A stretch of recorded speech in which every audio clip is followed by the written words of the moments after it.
Silk road खत्म होता है, रॉस अल्ब्रिज को सजा हो जाती है। लोगों को लगा कि अब डार्क मार्केट खत्म हो जाएगा, लेकिन फिर गेम में आता है अल्फा बे।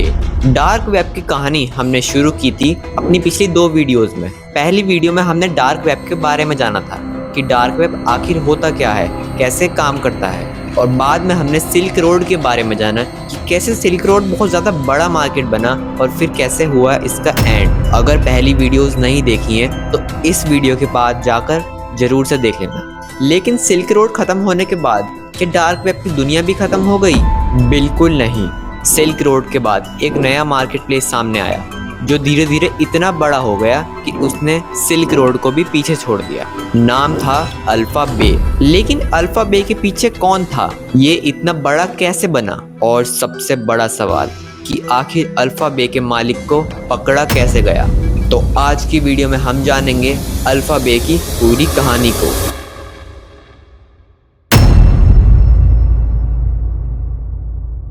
देखो, हमें पता है कि पूरी 2 साल की कड़ी मेहनत के बाद पुलिस सिल्क रोड को बंद कर देती है। अक्टूबर 2013 को सिल्क रोड बंद होता है। देखो, सिल्क रोड तो बंद हो जाता है, लेकिन सिल्क रोड एक एग्जाम्पल सेट कर देता है कि this is not a and, this is a new beginning of a new era. Silk road के बाद और नए मार्केट प्लेसेस ओपन होते हैं, जैसे सिल्क रोड 2.0, अगोरा, वल्हाला एंड पेंडोरा। लेकिन जितने भी नए डार्क मार्केट्स आते हैं सब बंद हो जाते हैं। कोई भी डार्क मार्केट टिक नहीं पा रहा था। लेकिन फिर 2014 में अल्फा बे एंट्री लेता है। अल्फा बे को अलेक्जेंडर केज ने दिसंबर 2014 में ओपन किया था, जहां दूसरे डार्क मार्केट्स लोगों से स्कैम करके पैसा लूट रहे थे, वहीं दूसरी ओर अल्फा बे लोगों का ट्रस्ट जीत रही थी। तो अब यहाँ से अल्फा बे उभर कर आता है। अल्फा बे से पहले एक इवोल्यूशन नाम का एक डार्क मार्केट था। इवोल्यूशन ने बायर्स और सेलर्स के साथ स्कैम किया कि ये सडनली बंद हो जाता है। बायर्स और सेलर्स के बीच में जो एस्क्रो वॉलेट था उसका पैसा लेकर भाग जाता है। बायर्स और सेलर तो रेडी थे अपने आप को रजिस्टर करवाने के लिए, लेकिन कोई ट्रस्टेड प्लेटफॉर्म नहीं था। फिर अल्फा बे फेमस होता है क्योंकि ये ट्रस्ट बिल्ड करता है। इसकी ओपनिंग के फर्स्ट वीक में ही इसमें 90,000 अकाउंट्स ओपन हो जाते हैं। Alphabet rating systems, vendor scoring, forums and contract system जैसे सिस्टम लाया, जिससे ये प्लेटफॉर्म और बड़ा हो जाता है। इसका इंटरफेस बहुत क्लीन था, बिल्कुल अमेज़न की तरह। अल्फा बे पर credit card details, drugs, hacking tools, weapons और किसी इंसान के बॉडी पार्ट्स को भी खरीदा जा सकता था। मैं आपको बता दूं कि किसी की क्रेडिट कार्ड डिटेल्स से उसकी पूरी जन्म कुंडली निकाली जा सकती है। लेकिन अल्फा बे पर child pornography, human trafficking, girls from Russia and Russians की कार्ड डिटेल्स शेयर करना भी बैन था।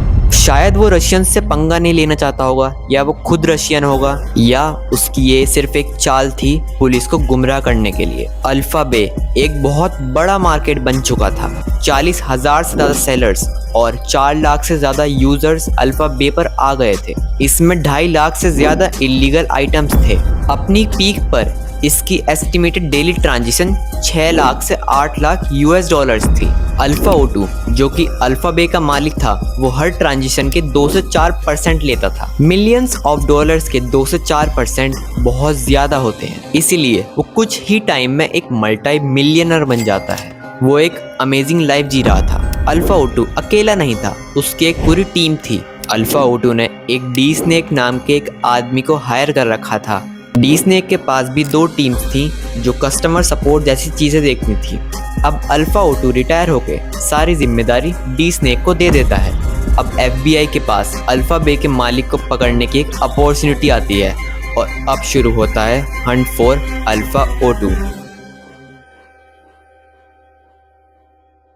देखो, अगर अल्फा बे के सर्वर का पता चल जाए तो अल्फा O2 तक पहुंचा जा सकता है, लेकिन अल्फा बे का सर्वर तो मिलेगा नहीं। इसलिए FBI एक प्लान बनाती है। प्लान ये था कि वो खुद सब ऑफिसर्स अल्फा बे पर एक यूजर्स की तरह रजिस्टर होते हैं और प्रूफ इकट्ठा करने की कोशिश करते हैं, लेकिन एट द एंड कुछ खास प्रूफ मिलता नहीं है। लेकिन फिर कुछ ऐसा होता है जो पूरा गेम ही चेंज कर देता है। रॉबर्ट मिलर नाम का एक बंदा था जो ड्रग एनफोर्समेंट अथॉरिटी के लिए काम करता था। एक बार रॉबर्ट मिलर को एक अननोन पर्सन अननोन ईमेल भेजता है। वो कहता है कि उसके पास अल्फा ऑटो की ओरिजिनल ईमेल का मेटा डेटा है। फिर जब FBI उस मेटा डेटा को डिकोड करवाती है तो उनको एक ईमेल मिलती है pimp_alex_91@hotmail.com।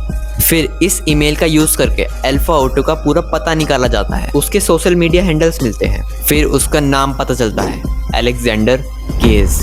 उसका लिंक्डइन अकाउंट भी मिलता है जिसमें लिखा था कि वो एक फ्रीलांस सॉफ्टवेयर डिजाइनर है और एक EBX टेक्नोलॉजी कंपनी ऑन भी करता है। फिर उसके एक फेसबुक प्रोफाइल का पता चलता है जिसमें उनको एक फ़ोटो मिलती है जिसमें वो अपनी फियांसे के साथ था। वो लड़की थाईलैंड की थी, इसलिए फिर FBI थाईलैंड की ओर चल पड़ती है। FBI को वहाँ पर अलेक्जेंडर की 4 लोकेशंस मिलती हैं और वहाँ पर वो एक मल्टी मिलियनर की लाइफ जी रहा था। देखो, जिस तरह से अल्फाबेट डार्क मार्केट तो गेम में था ही, लेकिन उसके साथ एक हांसा नाम का जर्मनी का डार्क मार्केट बहुत तेज़ी से ग्रो कर रहा था। अल्फाबेट अमेरिका का डार्क मार्केट था और हांसा जर्मनी का डार्क मार्केट था। हांसा मार्केट की न्यूज़ ग्लोबली फैलती है, तो फिर डच पुलिस और अल्फाबेट की FBI वाली पुलिस दोनों मिलकर एक ऑपरेशन चलाते हैं, ऑपरेशन बायोनेट। FBI के पास अल्फा ऑटो या अलेक्जेंडर की पूरी इन्फॉर्मेशन थी, लेकिन फिर भी पुलिस उसको पकड़ क्यों नहीं रही थी? क्योंकि डच पुलिस ने कहा था कि FBI अल्फाबेट को टेक डाउन करने से पहले हम हांसा को टेक डाउन कर देते हैं। फिर जून 20, 2017 को डच पुलिस हांसा मार्केट के सर्वर्स को हाईजैक करके हांसा मार्केट को टेक ओवर कर लेती है।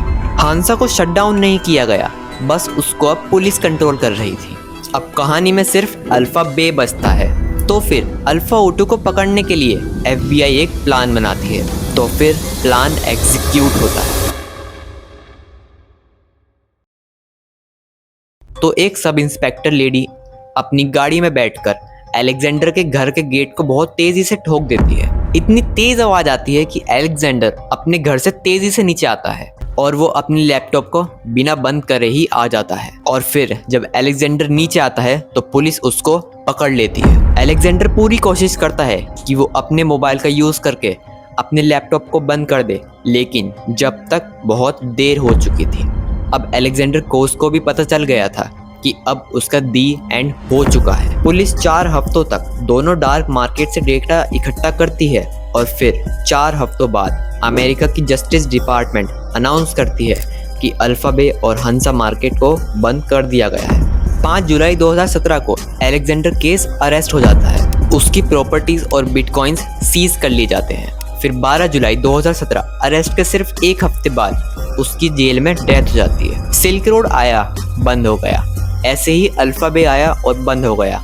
और इसके बाद और भी बहुत से मार्केट्स आए जो कि आज चल रहे हैं और आज भी एग्जिस्ट करते हैं, क्योंकि रॉस अल्ब्रिच ने कहा था कि अब ये एक सोच बन गई है, फ्रीडम की सोच। लेकिन ये तो कुछ भी नहीं है, क्योंकि नेक्स्ट पार्ट में हम जानेंगे रेड रूम के बारे में। रेड रूम वो जगह है जहाँ पर इंसानों को लाइव स्ट्रीम पर टॉर्चर किया जाता है जब तक वो मर ना जाए। वीडियो अच्छी लगी तो लाइक कर देना, चैनल को सब्सक्राइब कर देना और बेल नोटिफिकेशन ऑन कर देना और कुछ प्यारे से कमेंट कर देना, क्योंकि डार्क वेब की पूरी सीरीज इस चैनल पर आने वाली है। वीडियो पूरी देखिए तो थैंक्स और लाइक एंड सब्सक्राइब जरूर से कर देना। मिलता हूँ नेक्स्ट वीडियो में। Thanks for watching.